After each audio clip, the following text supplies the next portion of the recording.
बहुत सारी नदियों का, गंगा नदी का किनारा भी है, तो प्राकृतिक दृष्टि से काफी संपन्न एरिया रहा है। और वहां पर हम देखें तो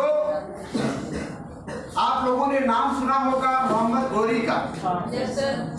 दिल्ली सल्तनत के फाउंडर तो नहीं कहेंगे, लेकिन दिल्ली सल्तनत के फाउंडर के रूप में कुतुबुद्दीन ऐबक का नाम आता है। और राजपूतों को पराजित करने में मोहम्मद गोरी की अहम भूमिका रही है। और 1192 में जो तारामढ़ी या तराइन का जो युद्ध होता है, जिसमें पृथ्वीराज चौहान पराजित होते हैं, और पराजय के बाद जो साम्राज्य एक प्रकार से दिल्ली सल्तनत का स्थापित होता है उनके गुलाम कुतुबुद्दीन ऐबक के द्वारा, तो जब मोहम्मद गोरी इस मिर्जापुर क्षेत्र को रौंदता हुआ आगे बढ़ा, तो मिर्जापुर क्षेत्र को रौंदते हुए जब आगे बढ़ा तो यहाँ पर भर लोग शासन करते थे, भर लोग उस एरिया में थे। तो वो लोग सुरक्षित स्थान के चक्कर में भदोही में शिफ्ट किए। मैं आपको एक और विरासत की प्रमुख बात को बताना चाह रहा हूँ कि भदोही जो नामकरण है, भदोही नामकरण के पहले इस एरिया को आनंद वन कहा जाता था। और आनंद वन क्यों कहा जाता था? क्योंकि यहाँ पर कोई आवासीय क्षेत्र नहीं था, बल्कि पूरे के पूरे जंगल थे। और ये जंगल का क्षेत्र जो है, जो यहाँ पर बना हुआ था, मोरवा नदी, बरुड़ा नदी और गंगा नदी का पार्ट होने के कारण से यह पूरा का पूरा एरिया जंगल था। इसीलिए भदोही को पहले आनंद वन कहा जाता था। बाद में इसे जो है सघन वन, सुंदर वन आदि नामों से भी जाना गया है। यानी कि भदोही नामकरण पढ़ने से पहले यहाँ का नाम क्या था? आनंद वन। आनंद वन इसलिए नाम पड़ा था क्योंकि यहाँ जंगल था और प्राकृतिक सभ्यता से प्रचुर था। यहाँ पर बहुत सारे तालाब थे, नदियों का प्रवाह था और फर्टाइल लैंड था, जिसके कारण से इस एरिया को आनंद वन उस समय कहा गया है। यानी कि भरों के शासन के पहले का जो इतिहास है यहाँ का, वह एक प्रकार से ये नहीं कहा जा सकता कि आदिम जनजातियों का यहाँ पर इतिहास है या एंशिएंट पीरियड में कोई बस्ती, कोई बसावट यहाँ पर रही हो, ऐसा कोई प्रमाण हमको मिलता नहीं है, क्योंकि ऐसा कोई पुरातात्विक साक्ष्य हमको नहीं मिलता है। हो सकता है भविष्य में ऐसी बसावट का कोई पुरातात्विक साक्ष्य मिल जाए तो उसके आधार पर हम कह सकते हैं कि जैसे काशी 6वीं शताब्दी ईसा पूर्व में एक नगर के रूप में स्थापित था, भदोही में ऐसा कोई साक्ष्य नहीं मिलता है जिससे हम कह सकें कि भदोही वास्तव में 6वीं शताब्दी ईसा पूर्व या प्राचीन काल में कोई नगरीय सभ्यता का अवशेष यहाँ पर रहा हो। तो मूल रूप से यहाँ पर जो नगर के रूप में, टीलों के रूप में, वास्तव में गढ़ी के रूप में विकसित हुआ, वह भरों के शासन के दौरान, और भरों का शासन 1193 से लेकर के 1394 तक शासन रहा है। लगभग 2 वर्षों का यह लंबा शासन रहा है। ऐसा एक विंध्य क्षेत्र के बारे में वर्णन किए हैं, विंध्य वर्णन करके डॉक्टर सगीर अहमद ने, उन्होंने अपनी रचना में किया है। यानी अब प्रश्न उठता है, ये भरों का जो लंबा शासन रहा है और उसकी मुख्यालय भदोही रही है, और भदोही में बहुत सारे टीले हैं जिसका अवशेष आज भी विद्यमान है। इनका मुख्यालय रजपुरा के रहने वाले कितने लोग इसमें हैं? रजपुरा के पास कोई टीला है जो भरों का टीला है, वहीं पर भरों की राजधानी थी। इसके अलावा इंदिरा मिल के पास भी टीला है, चौरी के पास भी टीला है, इसके अलावा बंटक में टीला है, मर्याद पट्टी में टीला है। ऐसे कई स्थल भदोही के मिलते हैं जहां भरों का टीला रहा है और भरों के द्वारा शासित होता रहा है। तो ये दिल्ली सल्तनत का पीरियड जो रहा है, दिल्ली सल्तनत का पूरा पीरियड में हम देखें तो लगभग 200 वर्षों का पीरियड जो है इस क्षेत्र में भरों के शासन का के बारे में जानकारी मिलती है कि भरों का यहाँ पर शासन रहा है। इसके बाद का जो शासन है वह मौनस राजवंश का शासन दिखाई देता है। मौनस मूलतः मेवाड़ के रहने वाले लोग थे। मेवाड़ राजस्थान में पड़ता है और ऐसा आख्यान मिलता है कि मौनस राजपूत काशी दर्शन भगवान विश्वनाथ के दर्शन करने या गंगा नहाने के लिए काशी आए हुए थे और यहाँ पर मर्याद पट्टी के पास एक ब्राह्मण परिवार के पास अपनी लाव लश्कर के साथ रुके हुए थे। वह परिवार की एक लड़की थी जिससे भर राजा जो अपनी शादी जबरदस्ती बारात करना चाहता था और ऐसी स्थिति में वो शादी को रोकने का काम जो है राजपूत शासकों ने किया, जिसका नाम था राजा राम सिंह नाम था। राजा राम सिंह जो मौनस शासक थे उस शासक को रुकवाने का काम किया, भरों को पराजित किया और भरों को पराजित करने के बाद एक नए राजवंश की नींव डाली जिसको इतिहास में मौनस राजवंश के नाम से जाना जाता है। यानी कि 1394 के बाद का जो एक इतिहास रहा है, लंबा इतिहास, वह मौनस राजवंश का इतिहास रहा है। और मौनस राजवंश का इतिहास भदोही से भी वो लोग भी प्रारंभ में शासन करते थे, भदोही से उनका भी शासन चलता था। और लेकिन अकबर का समय आप लोग जानते होंगे, the great Mughal emperor Akbar था। जौनपुर में एक शाही पुल का निर्माण हो रहा था, अकबर करवा रहा था, तो इस एरिया से ही वह वहां पर जाता था। तो बहुत सारे मुगल सैनिकों के, मुगल लाव लश्करों की देखरेख, उनकी सुरक्षा की जिम्मेदारी, उनके खान पान की व्यवस्था मौनस राजपूतों को करना पड़ता था। इससे तंग आकर के इन लोगों ने अपनी राजधानी सूर्यावा में शिफ्ट कर दिया। आप सभी लोग जानते हैं, सूर्यावा से आप सभी लोग परिचित हैं। अभी हाल में प्रोफेसर किरण शर्मा मैडम के साथ और मैं स्वयं जो है सूर्यावा का भ्रमण किया, तो वहां पर बहुत सारे किले, गढ़ियां दिखाई दी। तालाब भी हैं, 42 बीघा तालाब, 52 बीघा तालाब और किले के भी हम लोगों ने दर्शन किया। और ऐसा बताया जाता है कि वह किला भरों के द्वारा निर्मित कराया गया था, जिसका नाम रंगमहल पड़ा हुआ था। तो सूर्यावा से जुड़े हुए कितने बच्चे इसमें हैं? सूर्यावा में आप लोग प्रॉपर मार्केट में ही जो है हम देखें तो वह किला का अवशेष विद्यमान है, जहाँ पर कुछ जो है आदिवासी या कभी दूसरे वर्ग की जातियों का कब्जा है।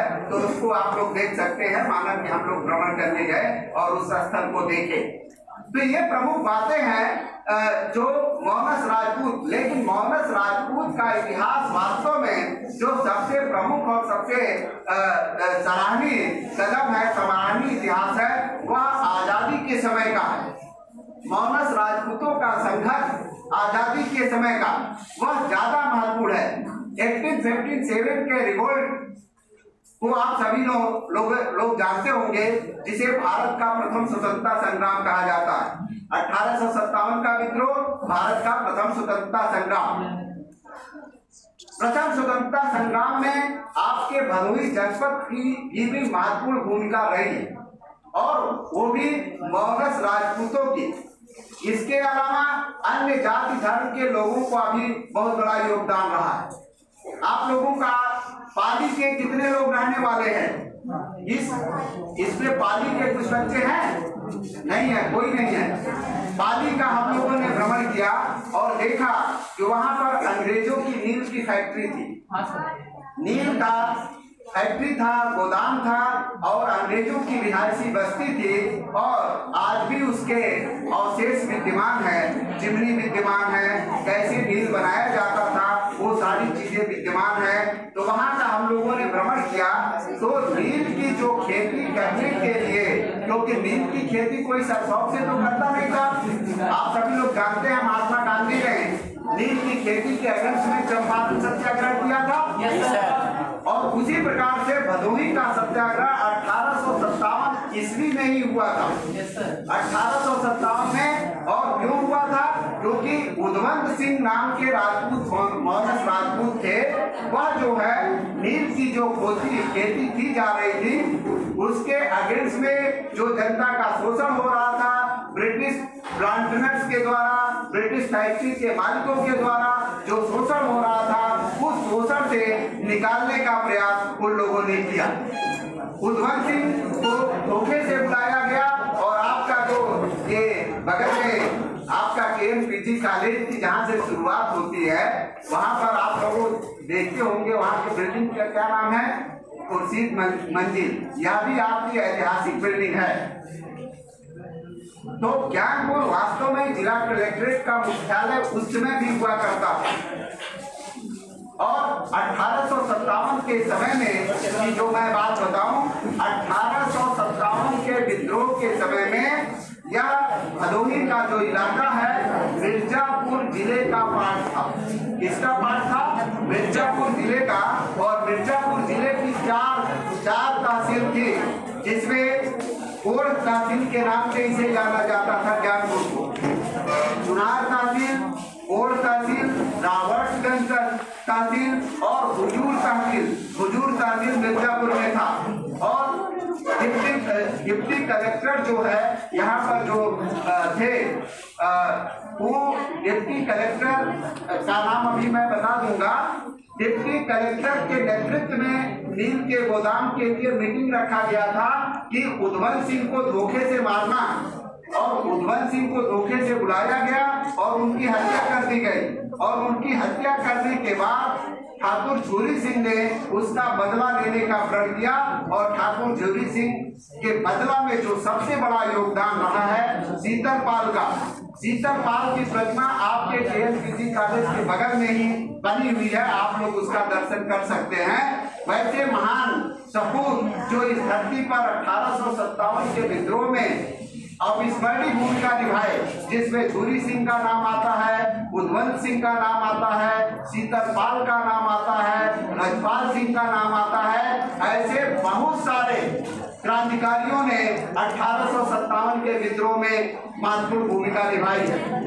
मैं इसलिए इन सब घटनाक्रम का योगदान के बारे में बताना चाह रहा हूँ कि अमर शहीद झूरी सिंह को सहयोग अगर किसी ने किया यहाँ के कलेक्टर को हत्या करने में, तो शहीद शीतलपाल ने किया था। और शीतलपाल जो कि दबे कुचले वर्ग के हैं, इसलिए उनको हाईलाइट नहीं किया जाता, उनको बताया नहीं जाता। शीतलपाल ने जो कि भेड़ बकरी चला रहे थे, अपनी लज्जी से अंग्रेज घोड़े पर सवार था, जा रहा था, गिरा दिए और गिराने के बाद जो है उनके सर को धड़ से अलग किया गया। और सर से धड़ को अलग करने के बाद अंग्रेज जो कलेक्टर था उसके सर को धड़ से अलग करने के बाद उसके सर को उद्धव सिंह की पत्नी के चरणों में रखा गया, जो कि उद्धव सिंह विडो हो चुकी थी, उसकी हत्या वो कलेक्टर ने कर दिया था।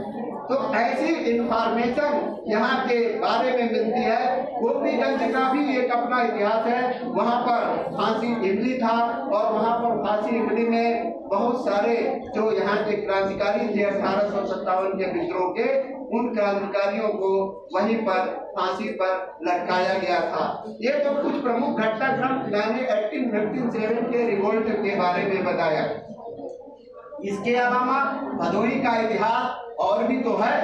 नॉन कोऑपरेशन मूवमेंट के बारे में आप लोग जानते हैं, जो non cooperation movement Mahatma Gandhi ने चलाया था, असहयोग आंदोलन। उस असहयोग आंदोलन में हम देखें तो यहाँ के पंडित ब्रजभूषण मिश्र की अहम भूमिका थी और सौमित्र अग्रवाल की भी अहम भूमिका रही है। स्वदेश पत्रिका एक यहाँ से निकलती थी, स्वदेश बंधु करके पत्रिका यहाँ से निकलती थी, उसका संपादन ये लोगों ने किया। खादी और चरखा का लोगों को इस्तेमाल करने के लिए कहा, विदेशी वस्तुओं को बचने के लिए कहा। ऐसे बहुत सारे कार्य इन लोगों ने किया है। और उस समय हम देखें तो 1911 तक का जो इतिहास है, वास्तव में देखा जाए तो 1911 तक यह मिर्जापुर जिले का अंग था। इसके बाद बनारस का एक पार्ट हो गया, यानी पे इसको सम्मिलित कर दिया गया, क्योंकि काशी नरेश जो थे वास्तव में अंग्रेजों के एक प्रकार से शागिर्द कर सकते हैं। वो जो कहते थे वो करते थे। काशी नरेश ने कोई महत्वपूर्ण भूमिका किसी भी क्रांतिकारी आंदोलन में नहीं निभाई है। वो अंग्रेजों के साथ हमेशा से और उसी अंग्रेजों के साथ रह करके अपनी सत्ता बनी रहे अपना स्टेट बरकरार रहे, उसके लिए हमेशा वो षड्यंत्र करते थे और क्रांतिकारियों को दबाने का अक्सर प्रयास उन्होंने किया है। ठीक है, तो ऐसे ही बहुत सारे कार्य इस भदोही जनपद का रहा है, चाहे असहयोग आंदोलन में हो, चाहे सिविल डिसोबीडियंस में रहा हो, सविनय अवज्ञा आंदोलन जिसको बोलते हैं, जो महात्मा गांधी का आंदोलन था, जिसमें आम जनमानस ने बिना हथियार के संघर्ष करने का रास्ता अख्तियार किया, इसमें सभी लोगों की महत्वपूर्ण भूमिका रही है। गांधी जी का जो भारत छोड़ो आंदोलन था, भारत छोड़ो आंदोलन में भी यहाँ की अहम भूमिका रही है। परसीपुर रेलवे स्टेशन को जलाया गया था, सराय रेलवे स्टेशन को जलाया गया था, जंगीगंज रेलवे स्टेशन को जलाया गया था, कटका रेलवे स्टेशन को जलाया गया था 1942 के भारत छोड़ो आंदोलन में। मैं जिन स्थलों की चर्चा कर रहा हूँ सब के सब भदोही जनपद में है। इसके अलावा महाराजगंज में, भदोही में, गोपीगंज में, ऐसे ज्ञानपुर में 1942 के भारत छोड़ो आंदोलन में क्रांतिकारियों की अहम भूमिका रही है। तो पूरा इतिहास मैं यहाँ, अगर आपको ये लगता है कि भदोही जनपद का इतिहास में कोई योगदान नहीं है तो इसको मन से निकाल दीजिए, क्योंकि भदोही जनपद का अतीत भी बहुत गौरवशाली रहा है और वर्तमान भी बहुत गौरवशाली है। आप सभी लोग जानते हैं कि वर्तमान समय में कारपेट के मामले में पूरी दुनिया में भदोही का एक अपना स्थान है। कारपेट व्यवसाय जो है पूरी दुनिया में है। इसके अलावा हम देखें तो भदोही जनपद के लोगों को, भदोही जनपद के जो योगदान है उसको हम लोगों को लोगों के बीच में प्रचारित करना है, ताकि भदोही जनपद की एक पहचान पूरी दुनिया में बन सके। ठीक है, बहुत सारी बातें हैं, बहुत सारी बातों को बताना, क्योंकि हम जानते हैं कि अब मुख्य अतिथि का भी आने का समय हो रहा है। तो भदोही जनपद का जो क्रांतिकारी इतिहास रहा है, भदोही जनपद की जो विरासत रही है, भदोही जनपद का इतिहास में योगदान रहा है और जिसकी प्रेरणा से हम लोगों को आगे बढ़ना है और